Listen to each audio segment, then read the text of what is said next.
오늘은 2006년 이탈리아의 한 병원에서 일어난 36년 경력의 가톨릭 사제 마르셀로 벨리니 신부님께서 15세 소년의 임종을 지켜보며 경험한 이야기입니다. 2006년 10월 12일 저녁, 저는 급한 전화 한 통을 받았습니다.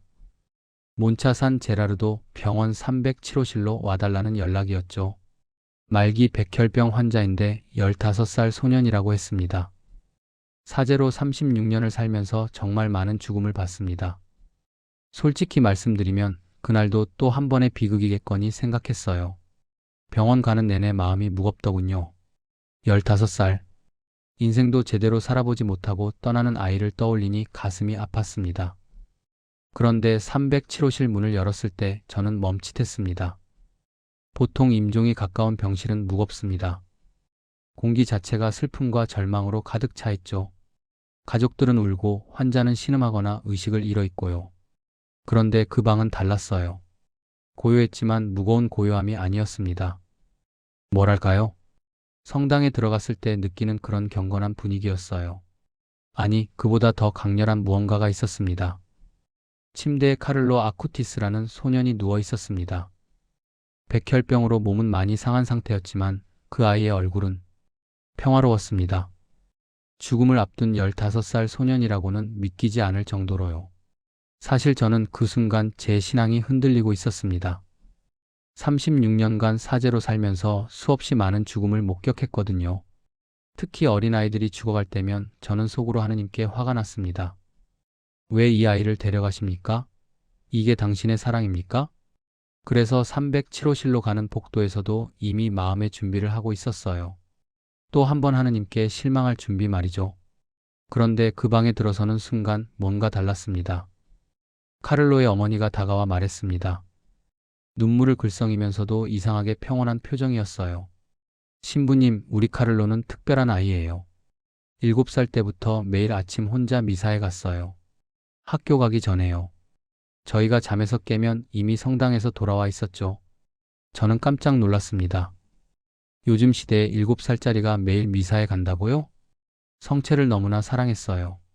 예수님께서 성체 안에 정말로 계신다고 늘 말했습니다. 이 아이가 오히려 저희에게 신앙을 가르쳐 줬어요. 카를로의 아버지도 말을 보탰습니다. 11살 때는 유럽 전역의 성체 기적들을 조사해서 웹사이트를 혼자 만들었습니다. 사람들이 성체 안에 예수님이 정말 계시다는 걸 알았으면 좋겠다면서요. 저는 침대 위의 소년을 다시 바라봤습니다. 창백한 얼굴, 가느다란 팔에 꽂힌 링거. 하지만 그 눈빛은 맑았습니다. 탁하지 않았어요. 오히려 빛나고 있었습니다. 저는 침대 옆에 앉아서 말을 건넸습니다. 카를로, 나는 벨리니 신부란다. 내가 원한다면 고해성사를 해줄 수 있어. 카를로는 고개를 끄덕이더니 작은 목소리로 말했습니다. 신부님, 저 고해할 게 별로 없어요. 하지만 고백하고 싶은 게 하나 있어요. 뭐니? 저는 천국에 가고 싶어요. 너무너무 가고 싶어요. 그런데 이게 이기적인 건가요? 그 순간 제 가슴이 철렁 내려앉았습니다. 15살 소년이 죽음을 앞두고 자신이 천국에 가고 싶다는 게 이기적이냐고 묻고 있었습니다. 보통 이 나이 아이들은 살고 싶어요 라고 울부짖는데 저는 목이 메었습니다. 최대한 차분하게 대답했죠. 카를로, 그건 이기적인 게 아니란다. 그건 성스러운 열망이야. 하느님을 그리워하는 거잖니. 카를로는 안도한 표정을 지었습니다. 감사해요, 신부님. 저는 무서웠어요. 제가 이기적인 사람이 될까 봐요. 엄마 아빠가 슬퍼하실 텐데 저는 빨리 가고 싶으니까요. 그 말을 하면서도 카를로는 울지 않았습니다. 그저 담담했어요. 36년 사제 생활을 하면서 그런 아이는 처음 봤습니다. 고해성사를 마친 후 저는 병자성사를 준비했습니다. 성유를 카를로의 이마에 바르고 손에 바를 차례가 되었을 때 그때 일어났습니다. 카를로의 손을 잡는 순간 저는 전기에 감전된 것 같은 느낌을 받았습니다. 뜨거운 열기가 손바닥을 통해 제 팔로 온몸으로 퍼져나갔어요. 옆에 있던 부모님도 동시에 소리쳤습니다. 뜨거워. 이게 뭐지? 세 사람이 동시에 같은 걸 느낀 겁니다. 카를로는 평온한 미소를 지으며 말했습니다. 성령님이세요. 성령님께서 지금 여기 계세요. 36년간 사제로서 성령을 수없이 말해왔지만 그 순간만큼 성령의 현존을 느낀 적은 없었습니다. 이건 신학적 개념이 아니었어요. 실제로 물리적으로 뜨겁게 느껴지는 무언가였습니다. 병실의 공기가 바뀌었습니다. 형광등 불빛은 그대로인데 방 안이 더 밝아진 것 같았어요. 빛의 질이 달라졌다고 해야 할까요? 그때 카를로가 조용히 말했습니다. 신부님, 사실 3일 전에 성모님을 봤어요. 저는 조심스럽게 물었습니다. 정말이니? 깊은 밤이었어요. 너무 아파서 잠을 잘 수가 없었죠. 그런데 갑자기 방 안이 밝아졌어요. 따뜻하고 부드러운 빛이었어요. 카를로의 목소리는 떨렸지만 확신에 차 있었습니다. 그 빛 속에서 성모님이 나타나셨어요. 너무너무 아름다우셨어요. 제 손을 잡으시면서 말씀하셨어요. 카를로, 두려워하지 마라. 내가 곧 내 아들을 만나게 될 것이다. 카를로는 잠시 숨을 고르더니 계속했습니다. 그리고 내 죽음은 헛되지 않을 것이다. 많은 젊은이들이 너를 통해 내 아들을 만나게 될 것이다 라고 하셨어요. 눈물이 흘러내렸습니다. 저는 처음엔 이해가 안 됐어요. 제가 뭐 대단한 일을 한 것도 아닌데, 저는 그냥 예수님을 사랑했을 뿐인데요. 하지만 이제는 알 것 같아요. 제가 죽어서 사람들이 천국이 진짜라는 걸 느꼈으면 좋겠어요. 저는 더 이상 참을 수 없었습니다. 36년간 사제로 살면서 억눌렀던 모든 의심과 질문들이 그 눈물과 함께 흘러나왔습니다. 카를로는 점점 약해졌습니다. 밤이 깊어갔고 10월 12일 밤 11시쯤 되었을 때 카를로가 갑자기 눈을 번쩍 떴습니다. 맑은 눈이었어요. 마치 모든 고통이 사라진 것처럼. 그리고 소리쳤습니다. 엄마, 아빠, 보이세요? 천사들이 보여요. 어머니가 울음을 터뜨렸습니다. 카를로야, 엄마는 안 보여. 아, 너무 많아요. 너무 많은 천사들이 여기 있어요. 빛으로 되어 있어요. 날개도 있고, 저기 문 앞에 가장 큰 천사가 서 있어요. 완전히 빛으로 되어 있어요. 카를로의 얼굴에 환한 미소가 번졌습니다. 아, 이제 알겠어요. 그분이 저를 데리러 오신 거예요. 저는 아무것도 보이지 않았습니다. 하지만 느껴졌어요. 방 안의 공기가 진동하는 것 같았습니다. 마치 수많은 존재들이 우리 주변에 있는 것처럼요. 카를로가 작은 목소리로 말했습니다. 신부님, 마지막으로 예수님을 받고 싶어요.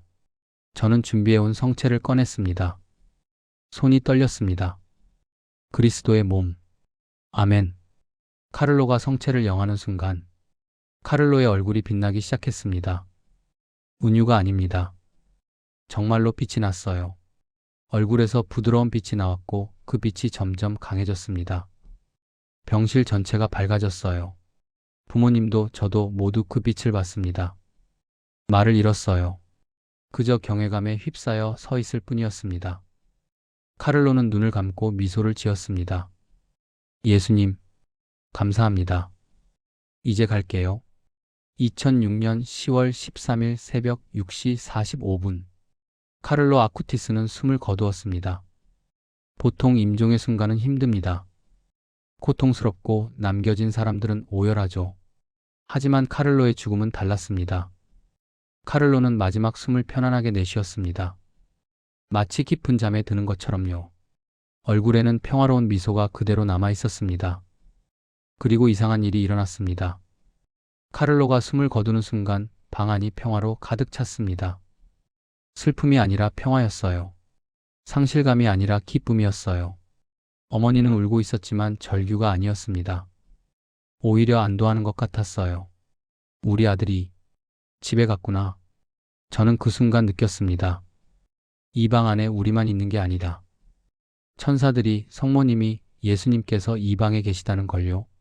36년간 사제로 살면서 늘 의심했던 모든 것들이 그 순간 확신으로 바뀌었습니다. 천국은 있습니다. 죽음은 끝이 아닙니다. 우리는 집으로 돌아가는 겁니다. 장례식도 이상했습니다. 수백 명이 모였는데 슬픔보다 평화가 있었어요. 그리고 이상한 일들이 보고되기 시작했습니다. 한 여성은 카를로의 관 앞에 섰을 때 20년간 앓던 우울증이 사라졌다고 했어요. 한 청년은 장미 향기를 맡았다고 했고 한 분은 다리 통증이 즉시 나았다고 했습니다. 카를로가 했던 말이 생각났습니다. 많은 젊은이들이 저를 통해 예수님을 만나게 될 것이다.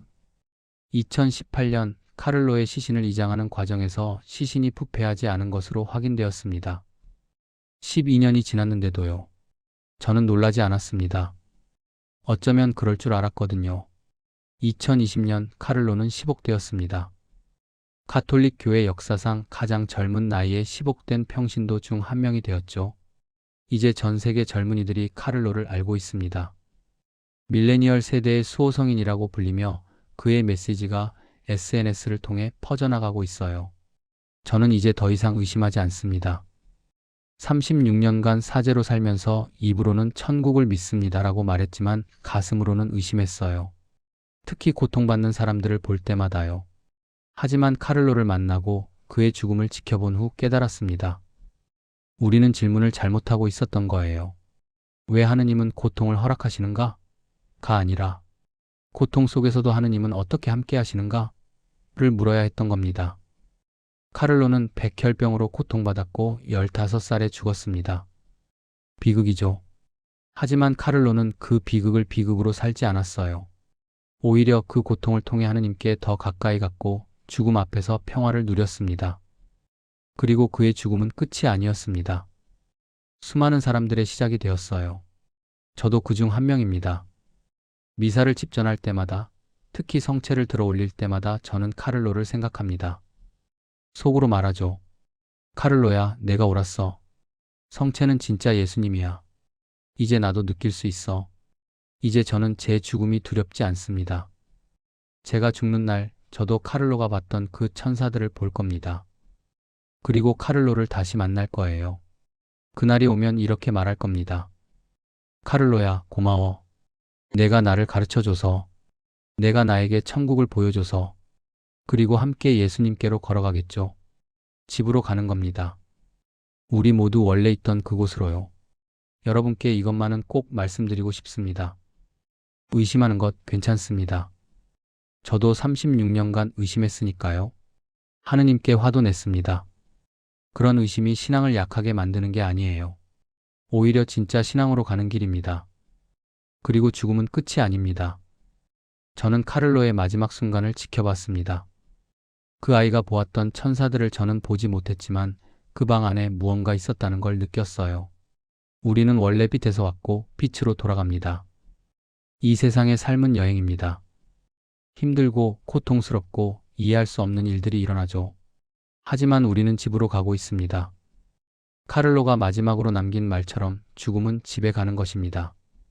신부님, 귀한 이야기 들려주셔서 감사합니다. 슬픔은 천국을 바라보지 않기 때문에 생긴다. 사랑하는 가족을 위해 기도합시다. 특히 가장 잊혀지고, 가장 버려지고, 가장 도움이 필요한 연옥 영혼들을 위해 기도합시다. 당신의 댓글 하나하나가 실제 기도가 됩니다.